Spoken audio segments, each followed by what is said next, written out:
Eso pensé podcast, un podcast producido y dirigido por Miguel Riera. Un espacio donde estaré dando mi punto de vista y algunas reflexiones sobre temas de la vida diaria. Hola a todos y todas, bienvenidos a otro episodio de Eso pensé podcast. Estamos ya en el episodio número 23, si no me equivoco. Y bueno, creo que conseguí la postura, por fin, en la que quiero grabar los siguientes episodios. Un poco más relajado, un poco más acomodado, como converso usualmente con mis amigos. Así que vamos a ver si esta postura me sirve.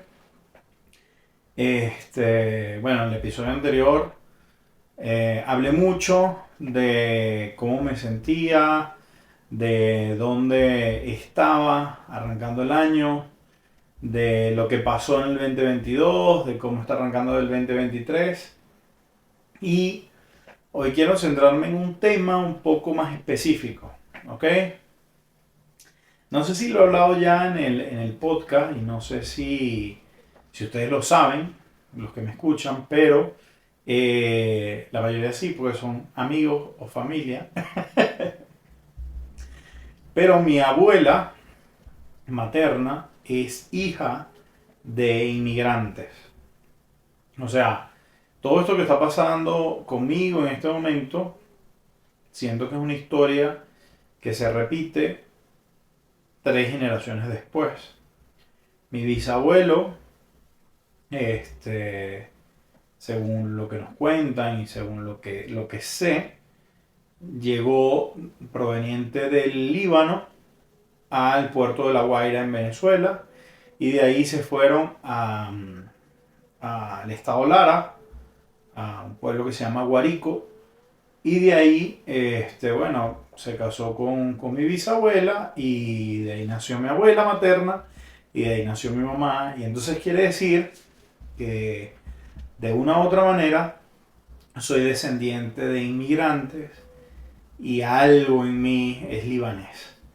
¿Por qué les estoy contando todo esto?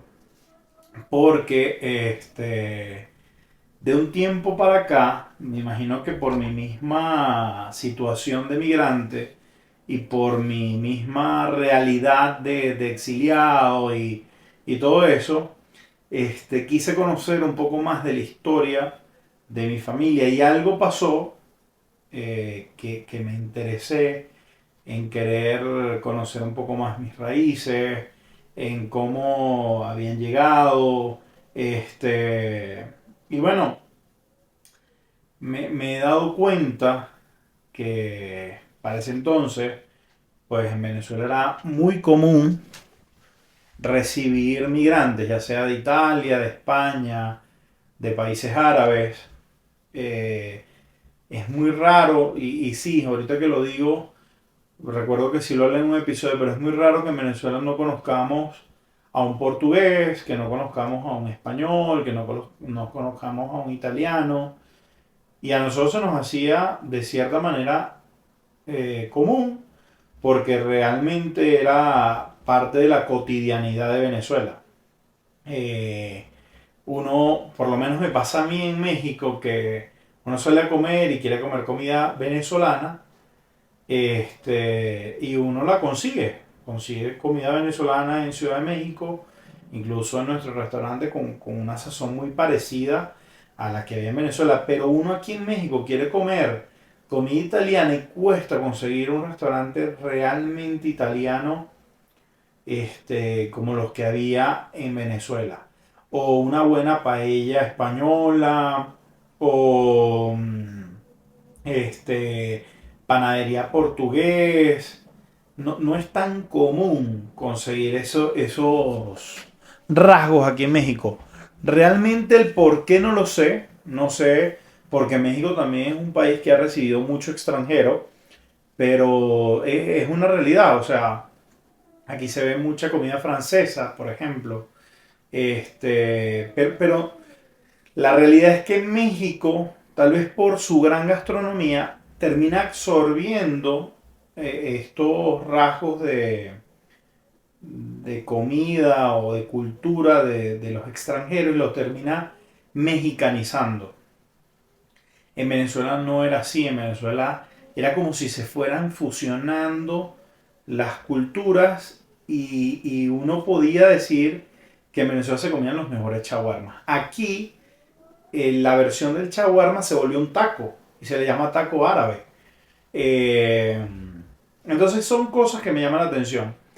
Este, y digo todo esto porque también cuesta por lo menos conseguir comida siria o libanesa como la que se conseguía en Venezuela y específicamente en el estado Lara, en Barquisimeto, en Cabudare, porque habían sirios y libaneses haciendo esa comida.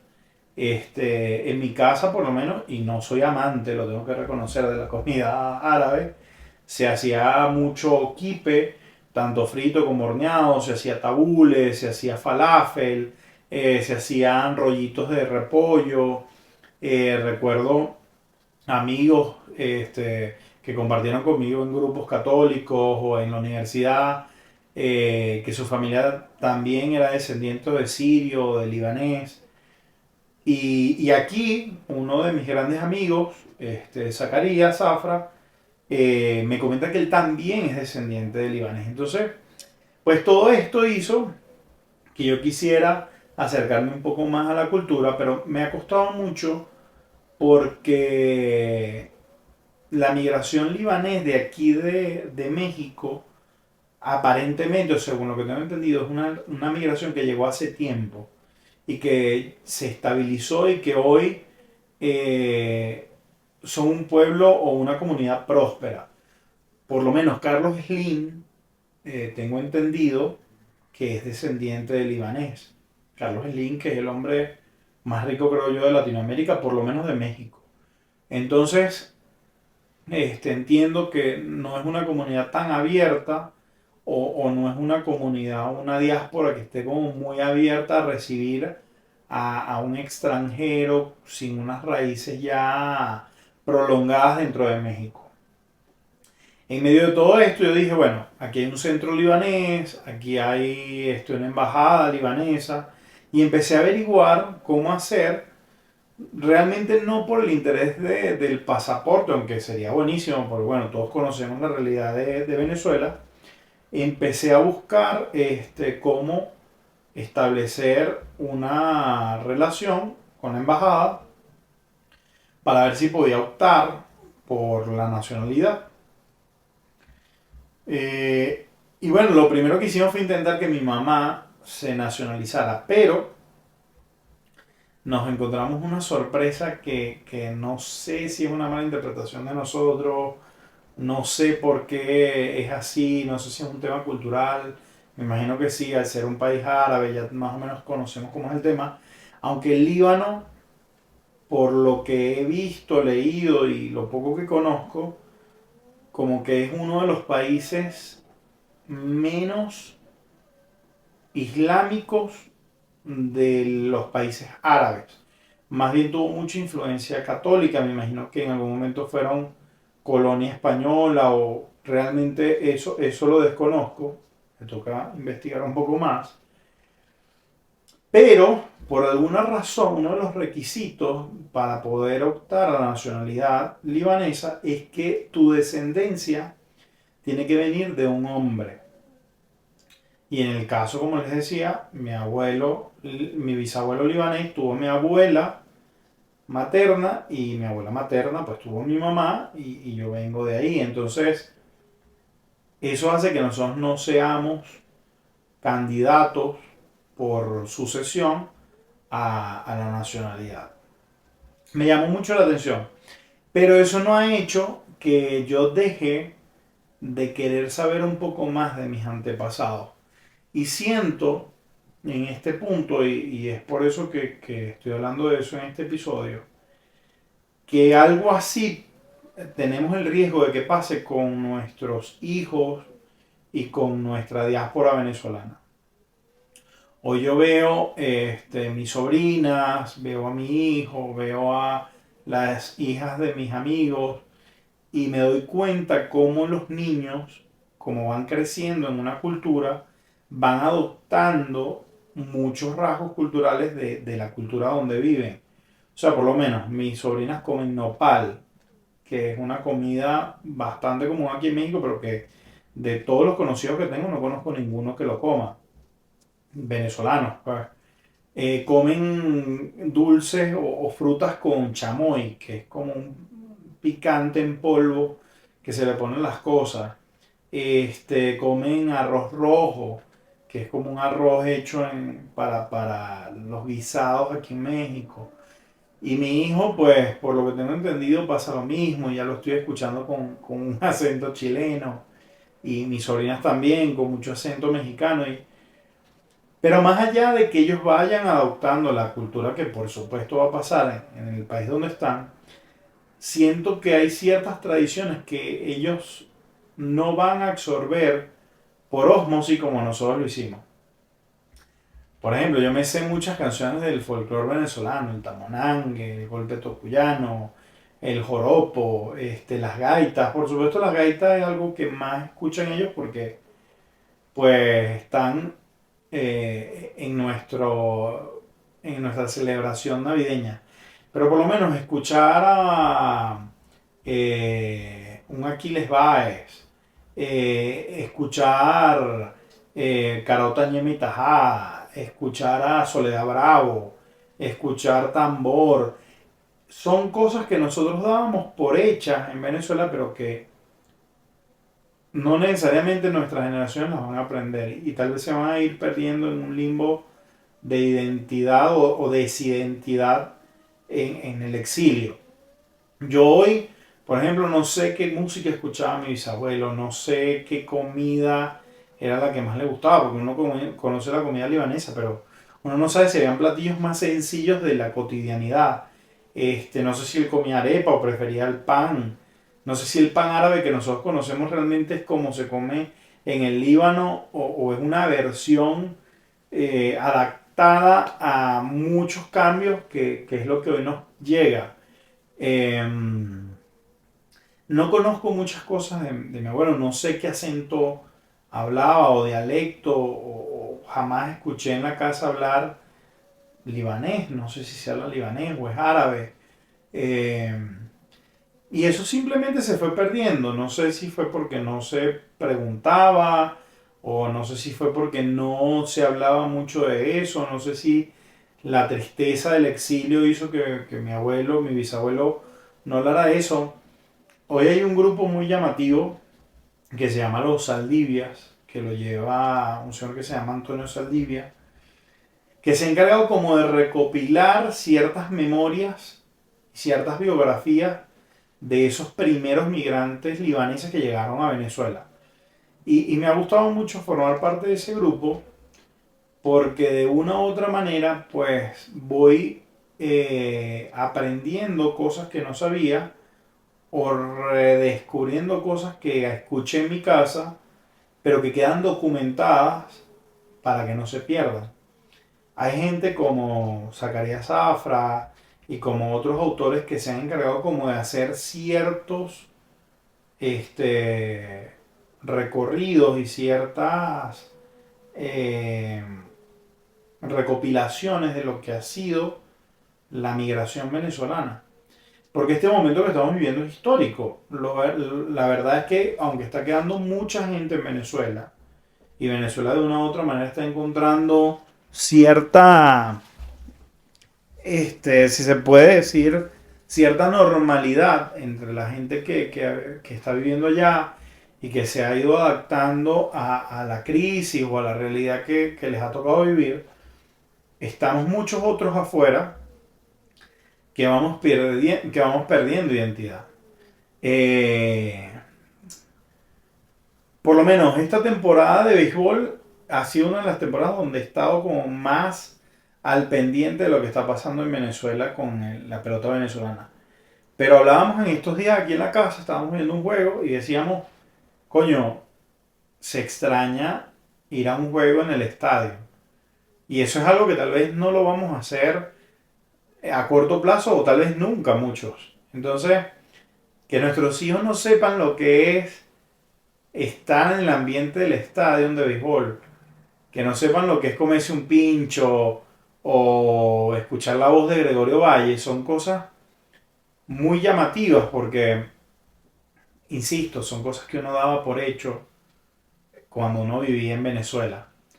Eh, no quiero que la identidad venezolana se vaya perdiendo como se perdió la historia o las enseñanzas o la idiosincrasia de mi bisabuelo con las generaciones. Tal vez mi abuela vivió más cosas al ser su papá, pero mi mamá creo que no vivió prácticamente nada de una cultura libanesa más que la comida que se hacía en la casa.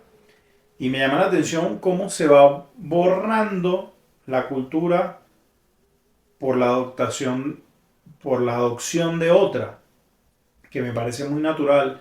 Yo hoy amo la comida mexicana, me encantan los chilaquiles, me encantan las enchiladas, me encantan las enfrijoladas, los tacos, eh, mucha de la gastronomía, el mole.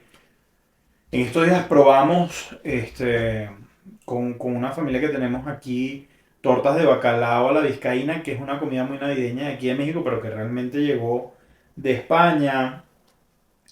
Pero uno poco a poco se ha ido adaptando a la cultura mexicana. Este año por primera vez hicimos una posada navideña, muy a lo venezolano, pero me imagino que con los años uno va a ir haciéndola más mexicana.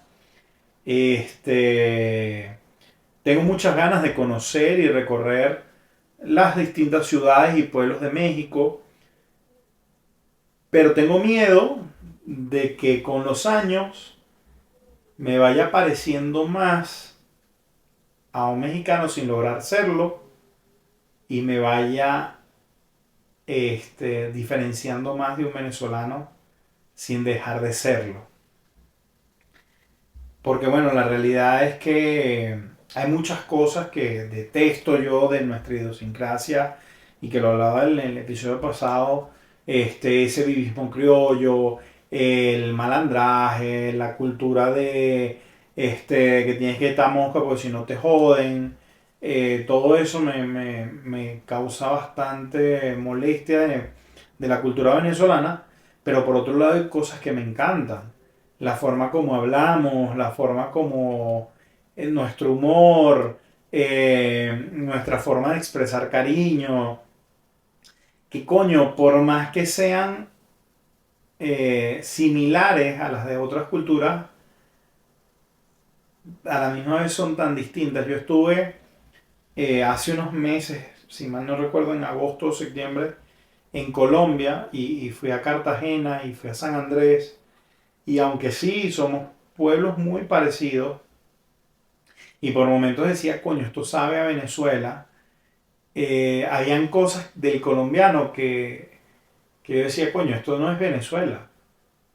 Yo no he podido ir a Venezuela desde que me fui, yo me fui en 2016, yo tengo casi 6 años y medio que me fui de Venezuela. Mi mamá va ahorita en febrero. Y el hecho de toda esta oleada de gente que está yendo de vacaciones y todo esto, y ahorita no tengo pasaporte, no es una opción poder ir, eh, pero me ha dado como esa añoranza de Venezuela de por lo menos vivirla como turista o como, o incluso desde la distancia. Estas navidades, pues me puse a poner, bueno, aparte de todos los free covers que se han vuelto una locura, me puse a poner mucho Aquiles Baez, que bueno, que lamentablemente murió, canciones de Aquiles Machado, un poquito de folclore venezolano. Eh, Siempre que puedo escucho algo de Aldemaro Romero o tengo una lista en Spotify que se llama Venezuela en mi mente donde tengo canciones de Santoral, de Virgilio Arrieta, de muchas cosas que pues que hagan que no pierda ese lazo de alguna manera con Venezuela. Este año quisiera hacer cosas que nunca hice ni siquiera en Venezuela. Algún postre, alguna comida eh, que me haga sentir que no me he desconectado totalmente del ser venezolano. Me gustaría conectar también con mis raíces libanesas y de una u otra manera traer a nuestra generación y a generaciones futuras el hecho de que también venimos de ahí. O sea, sé cuál es el pueblo del cual viene mi abuelo, según lo que nos cuentan mi bisabuelo, que es Betegrí, en Líbano, pero, y lo he visto en fotos y me es muy curioso porque le veo mucha similitud por su paisaje montañoso y las casas y todo eso a Guárico. Y me hace pensar que por eso, en parte, se alojaron ahí. O que ellos le dieron el toque a Guárico que hoy conocemos, porque ellos construyeron según lo que conocían. Y ahí hubo una gran comunidad libanesa en el Tocuyo, en Quibor, en Guárico, en toda esa zona del municipio Morán. Pero, pero es eso. En este episodio lo que quiero más que todo es hablar de cuáles son nuestras raíces. O sea, coño, conoces la historia de tus papás, conoces la historia de tus abuelos, conoces la historia de tus bisabuelos. Ese ejercicio que le ponían a uno en primaria y que uno lo hacía, coño, a los coñazos y pa'lante. No sé si era en educación cívica o en no me acuerdo cómo se llamaba esa materia. Pero ese ejercicio de hacer el árbol genealógico, hoy creo que el señor Antonio Saldivia está haciendo un árbol genealógico como de todos para saber de dónde venimos y ver si conectamos en el Líbano con de quién vienen ellos. Porque eso es lo otro, tenemos el registro de quién fue mi bisabuelo, pero no sé quién fue el papá de mi bisabuelo. Si eran libaneses o eran también exiliados que habían llegado al Líbano, porque la realidad es que todos tenemos una historia y nuestras casas y nuestra forma de pensar muchas veces viene moldeada por eso. En estos días fuimos a comer con esta familia de aquí de México que les digo que tenemos y hablábamos de eso. Ellos son descendientes de españoles y están aquí en México. Y estando aquí en México, el abuelo de mi esposa se fue a Venezuela. Entonces eran migrantes españoles que llegaron a México y un migrante mexicano que llegó a Venezuela. Y las locuras y los azares de la vida hicieron que la familia de Venezuela pues estuviera hoy toda en México nuevamente. Entonces son esas cosas que parecen ironías y que jamás creo yo que el abuelo de mi esposa se imaginó que su familia iba a terminar regresando a México y que nosotros no sé si el día de mañana volvamos a Venezuela o sean mis hijos o los hijos de mis hijos quienes regresen a Venezuela o se vayan a otra parte del mundo, pero quisiera que se llevaran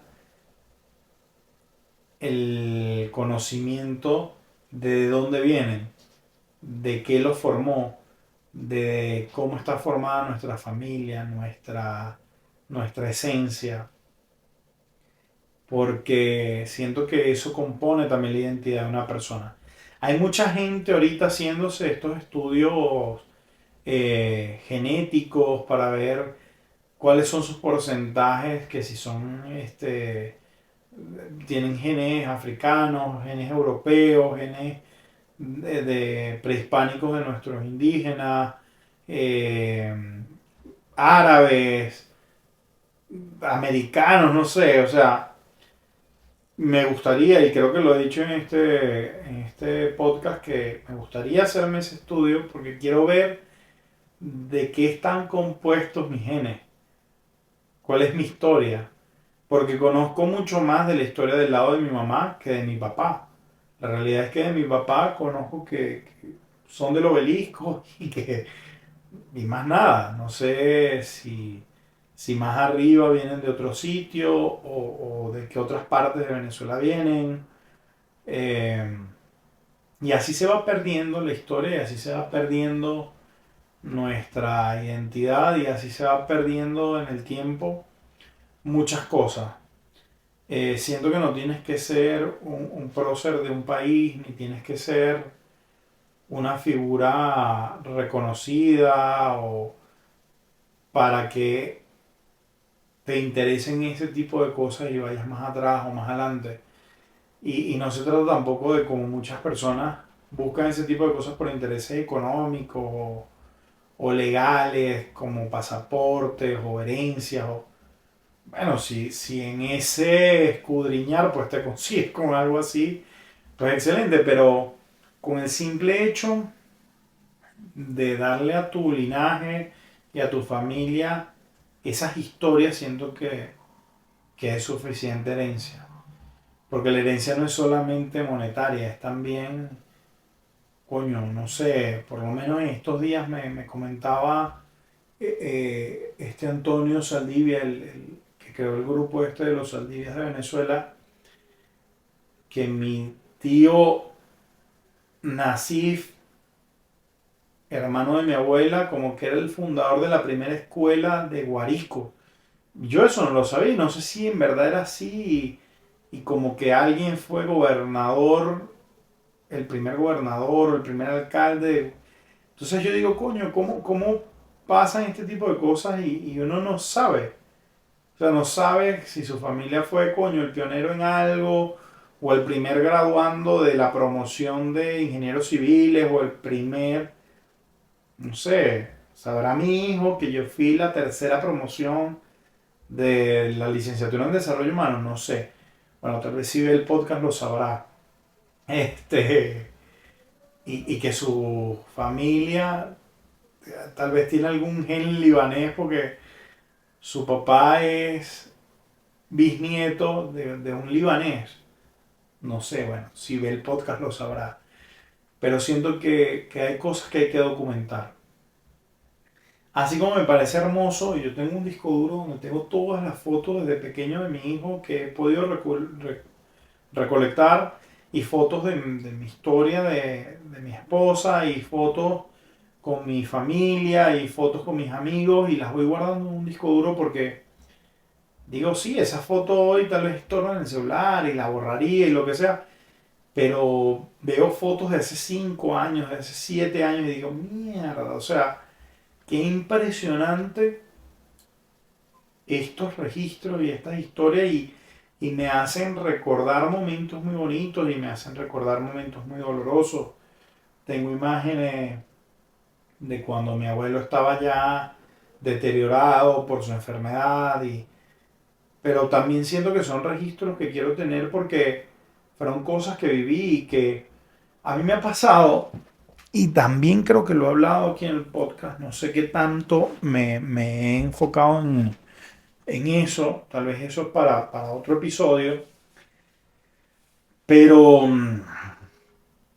me ha pasado que hay cosas en mi infancia que no recuerdo y me imagino que es tal vez por traumas que mi cerebro ha ido bloqueando, o sea, mi mente en un esfuerzo tal vez de protegerme, de no estar triste, de lo que sea, ha hecho que olvide cosas y que las recuerde como creo que pasaron, pero que a veces incluso las converso con mi mamá y me dice, no, eso no fue así, o no, Miguel, eso no pasó, o cosas que sí pasaron que no recuerdo para nada, y me llama mucho la atención. Recuerdo que en mi casa habían fotos, habían videos que mi papá grababa, o fotos que revelábamos y que hoy yo no tengo ni idea de dónde están. Mi mamá me dice que entre tantas mudanzas eso se perdió y había un video donde yo me disfrazaba de zorro y mi hermana estaba disfrazada de bailarina y No sé dónde estará eso, pero son cosas que hoy quisiera tener conmigo y que no las tengo. Y a lo que voy es, intentemos registrar las cosas que creamos que son importantes y cuidemos esos registros por nuestra descendencia, por nuestros familiares, por nosotros mismos, porque siento que a veces uno no sabe la huella que va a dejar en el mundo y que a veces el no tener esos registros hace que pues simplemente se pierdan cosas que realmente pudieron ser valiosas. Yo me imagino que dentro de unos años, cuando yo vea estos episodios, si es que Dios me da vida y me lo permite, o cuando mi hijo quiera revisar este tipo de archivos, pues va a ser bien valioso el encontrarse con estas palabras de su papá. Tal vez va a ser poder entender cómo pensaba su papá, cómo era su perspectiva del mundo y él dirá, pues me parezco en esto, no me parezco en esto, me gusta esto, no me gusta esto, pero siento que es algo que estoy haciendo intencionalmente. Yo mucho tiempo quise empezar un libro e incluso tengo unas páginas escritas y después dije, no, mejor dejarlo así en video, porque creo que se me hace mucho más fácil el hablar que el escribir. Entonces, siento que es mucho más genuino el dejarle esto a mi hijo que dejarle un libro que tal vez él no lea jamás o que tal vez lo lea por fragmento. Aquí, de una u otra manera, tal vez va a tener la interacción de verme, de escucharme, y de pensar y cuestionarme y ojalá lo vea estando yo en vida para que incluso podamos debatir algunas cosas. Pues bueno, creo que este episodio va a ser un poco más corto que el anterior. Ya saben que el formato solo lo intento hacer de una media hora, 45 minutos, dependiendo de lo que dé el tema y dependiendo de cómo me sienta ese día. Siento que por hoy está bien. Siento que hablé de lo que quería hablar, que di a entender mi punto de vista. Eh, Compártanme sus experiencias de quién son descendientes, qué descubrieron tal vez por la inquietud que sembré en ustedes de quiénes son sus abuelos, sus bisabuelos. Capaz hay algo de la historia de su familia que no conocían y que por preguntarlo hoy lo van a conocer. Pues desen esa oportunidad. Siento que es un buen momento para hurgar un poquito en eso y bueno, tal vez encontrarán cosas que no sean tan buenas, pero bueno, son también parte de nuestra historia y de nuestra dinastía. Incluso soy tan loco a veces con mis pensamientos que incluso he buscado temas de Riera para ver de dónde vienen los Rieras y todo esto, porque mi descendencia libanesa viene del Saldivia, que realmente no era Saldivia, sino era Saldivar o Salivar, y mi abuela era Nomán, y mi abuelo realmente era Esmeja, y bueno, hasta el apellido lo perdieron en toda esa transición de documentos y de exilio, este, pero por lo menos el apellido Riera, el apellido Rosas, no sé de dónde viene.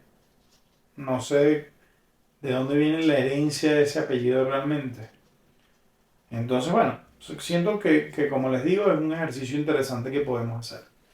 Les mando un fuerte abrazo, ya saben, si pueden compartan, si pueden opinen, si pueden cuestionen, escríbanme para que vayamos interactuando y haciendo comunidad. Y nos vemos en el próximo episodio de Eso Pensé Podcast. Bye bye.